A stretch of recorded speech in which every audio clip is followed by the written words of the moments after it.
And we're delighted to have with us two members of the Bayberry String Quartet, and they would be Gabe Bolkowski and Laura Usiskin. Welcome to our program. Thanks for having us. Yes, Now, thank you. Tell me a little bit about the Bayberry, but first I should say that you performed at the July 1st gala, and you performed a new piece. We'll talk about that in a minute, but first I want to hear about the Bayberry String Quartet. How long have you been around, and how were you formed? We've been around, this will be our 7th season. Wow. We started in, I guess it would have been 2018 was when we first got together. And since then, we've done a lot of performing. We've done a lot of educational efforts, released a lot of videos, done a lot of blogs, and really kept busy. Wow. Just released one CD as well. We just released a recording of Mozart quartets. Oh, no kidding. And would I be able to find you on YouTube or a place like that? Yes, you can find a lot of videos on YouTube. I mean, many videos on YouTube. And then our recording, which is called Only Mozart's in the Building. It's a little parody of Only Murders in the Building. Right. Is on our website. Wonderful. So, yeah. And how did you all meet? I ran a chamber music festival for about 20 years. And so Laura and Stephanie and Nurit, for various reasons, came and taught at that festival for many years. And we all sort of felt a connection with one another in many different ways, musically, of course, but also personally. And we really felt a kind of a closeness of hearts and minds. And so we decided to give it a go. Right. Wonderful. And the piece that you played at Carnegie, at the Weill Recital Hall, I understand that was your first performance at Carnegie as a quartet. Yes, that was yes, we had individually played there, but the first time as the quartet, which was great. Pretty exciting. What was the piece? Tell us about the piece and the composer and all of that. Yeah, the piece is called In Floribus, and it's the second string quartet of a Romanian composer, a living Romanian composer, Livia Teodorescu, who was there. She flew in from Romania to attend the performance. Wow. And it's a great piece. It's a 2-movement, 15-minute work. And she describes it as wanting to create what she called a hyper instrument out of the quartet, as in it sort of sounds like one instrument kind of emerges out of the other to create one big instrument, kind of like the branches from a tree. So there's lots of times where we maybe have the same note and then that note kind of spreads. So we have the same texture and then that texture spreads. So it's a lot of layering effects and sort of imitative effects. And we were able to work with her several times remotely on the piece, send her recordings. We did a virtual session. Oh, really? And finally we were able to play it in the concert. And was this a world premiere?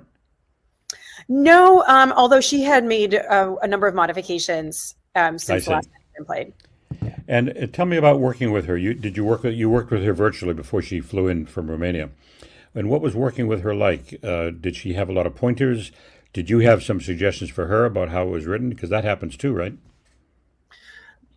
Yeah, I found her to be deeply refreshing. She everything that she wrote, even though the piece is really like very technically interwoven together, it doesn't necessarily look like a vocal piece. It's definitely came from her voice. She would sing the parts to us a lot, and that gave us a lot of information about what those dots on the page really meant. So it was really coming from her voice.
At the end, absolute the last bar, I suggest all the second violin, viola, and cello, no less than four beats to stand on fortissimo and disappear, because we should give the sense of the end. So I mean, I want to change that only two beats. It should be 4 beats, and not so quick diminuendo in the last moment, and then rest the first violin, and long, because originally it was transition to the third part. So this is why it's not the sense of an ending here. Right. So we should bring this sense. Yes. Okay. Want to try it? Yes. Thank you very much. Yeah. Maybe from 214.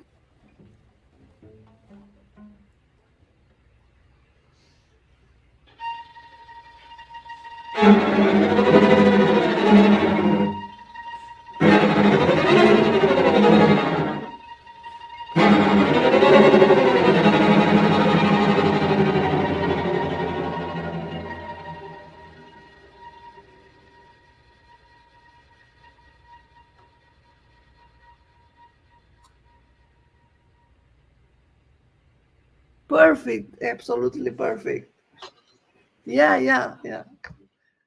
It sounds like, if I can use the word, a little bit avant-garde. It's not a strictly tonal piece.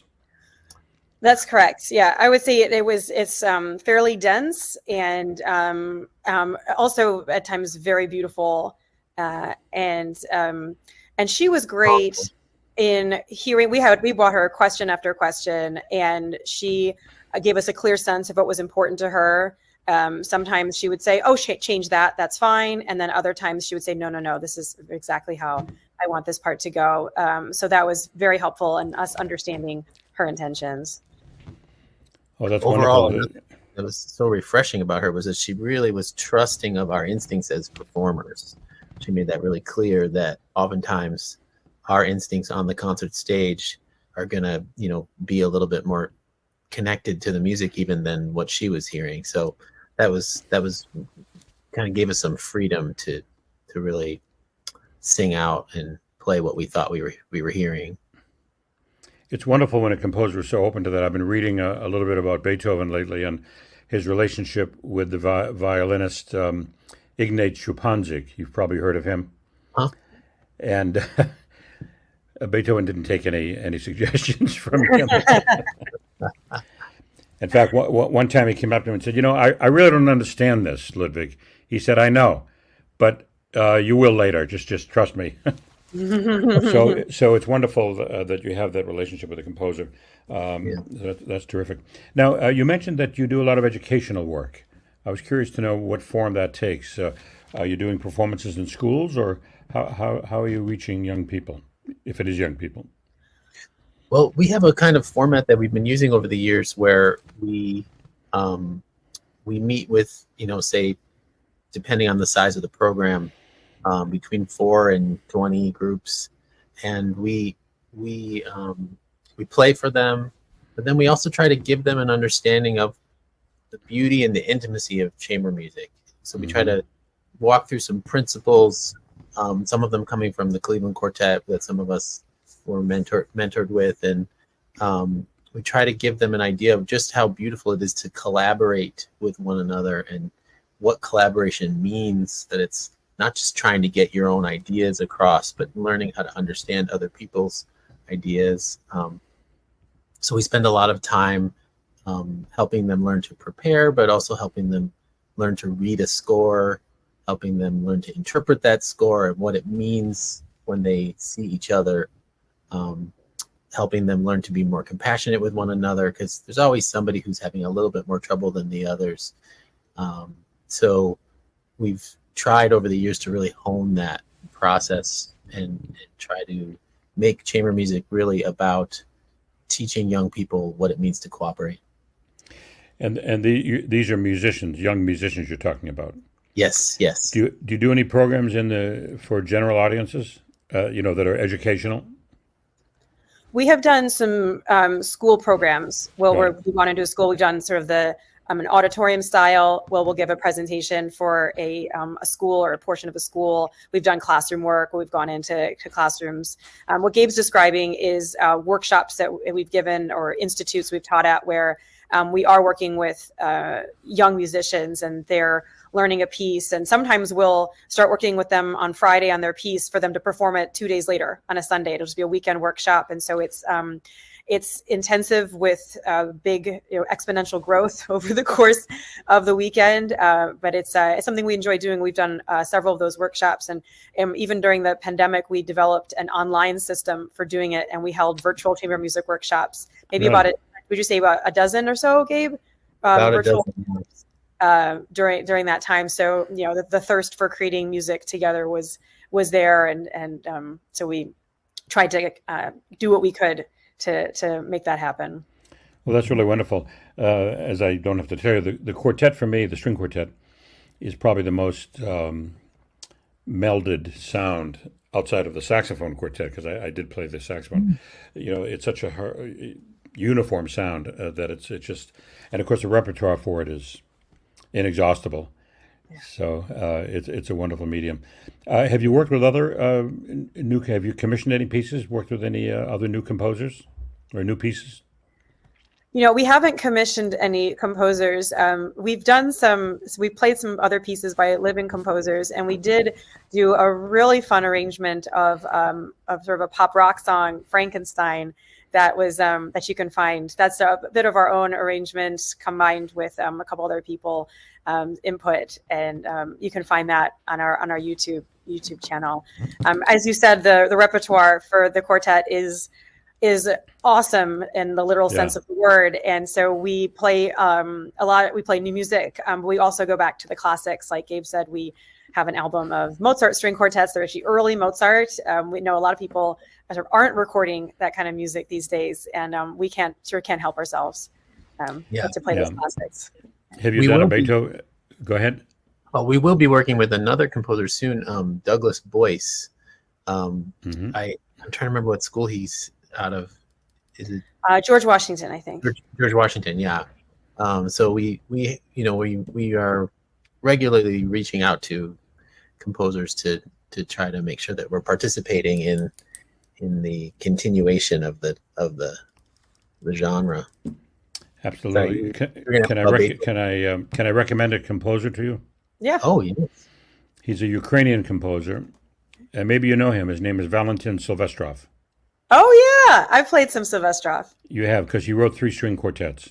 Oh, okay. I didn't know that. Yes, he did. And in fact, I heard one. I'm just completing a 5-hour documentary on his music, so I'm fairly familiar with it. And a local quartet here, the Sheffield String Quartet, which has a unique approach. What they do is they get people to bring them into their homes, and they do about 10 concerts a year. And we're doing it because we met them. But I heard about them because they played the Silvestrov First Quartet, and there's a Ukrainian guy in the group, and he was just over the moon with Silvestrov. So I recommend those quartets to you. Oh, that's great. That's awesome. Yeah. Thanks. Yeah, he wrote 3, and he's living now in Berlin. He fled after the invasion. At the time, he was 84. If you can imagine, an 84-year-old composer in a car with his daughter and granddaughter going to Berlin and trying to avoid the bombs. Yeah. That's how each one of my shows starts, with that story. Anyway, so I recommend his work to you. Have you done a Beethoven cycle?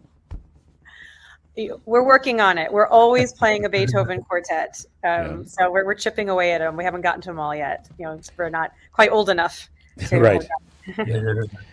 It takes a lot to do those, as well as the Bartok. And have you done any of the Carters?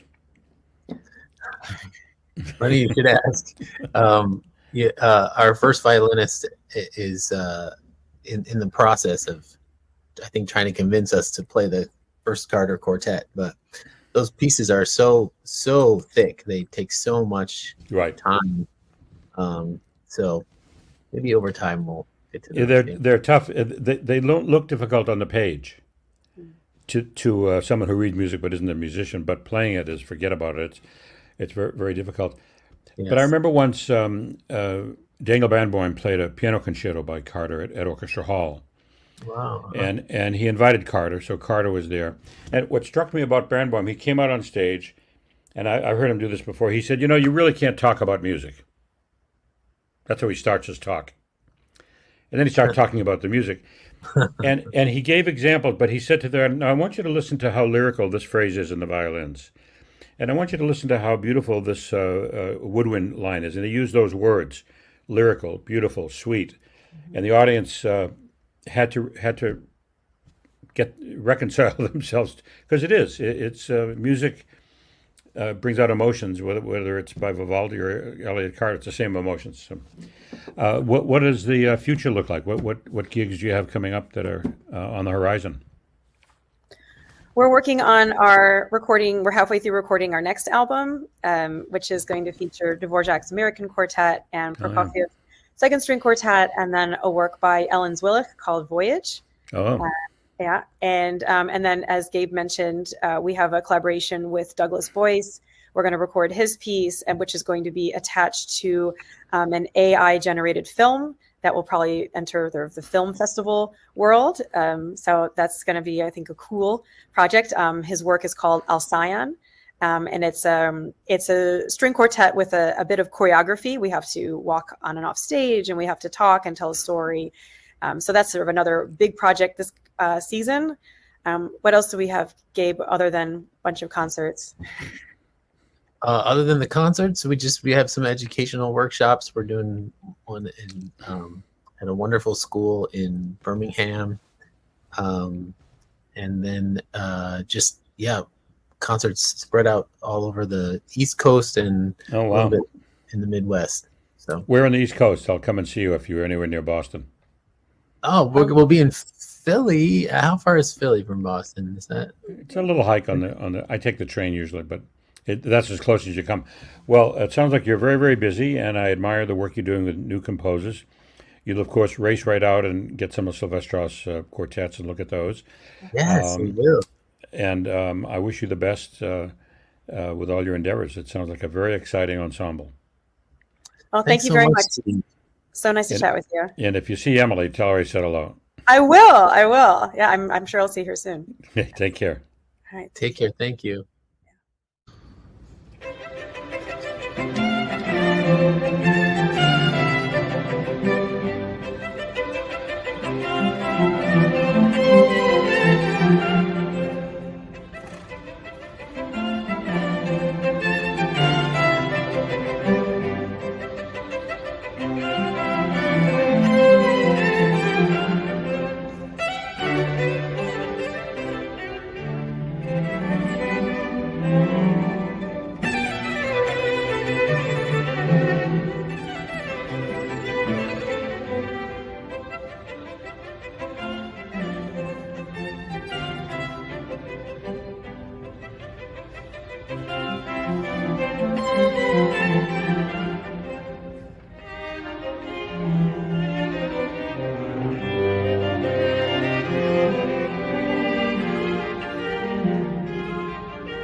We are back, bigger and stronger than ever, with our new season of auditions and performances. Our channel is dedicated to bringing live performances and events to audiences around the globe.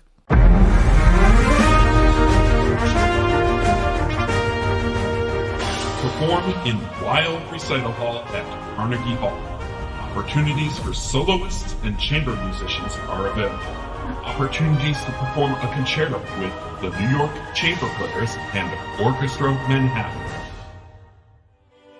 Opportunities for composers to have their works premiered. New, an opportunity to have your string quartets recorded on an album produced by Cicerone Music and Arts. Receive a press interview and be featured on our live internet TV series. Everybody who auditions receives a session with our tech experts to ensure you the maximum quality of presentation from your own equipment. Auditions will be hosted live online throughout the entire season. After your auditions, stay online to receive your personal performance evaluation and a chance to speak with our esteemed judges. You intend to do all the right things and you do them. And I see you being very much aware that when your body moves, the sound flows.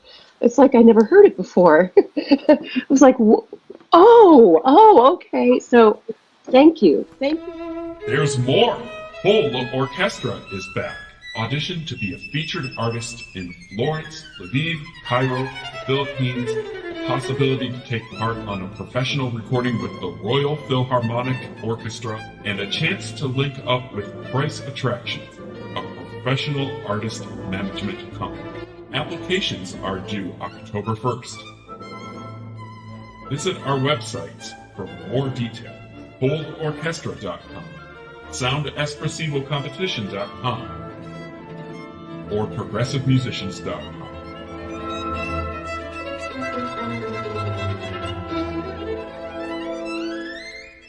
So that's opportunities to be featured in New York City and all around the globe.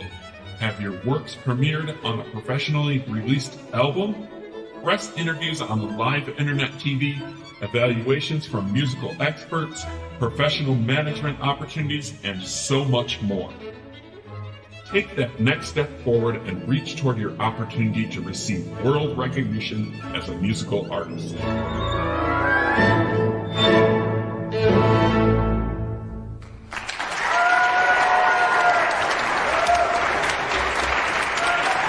We heard 7 artists tonight, and each one was fantastic.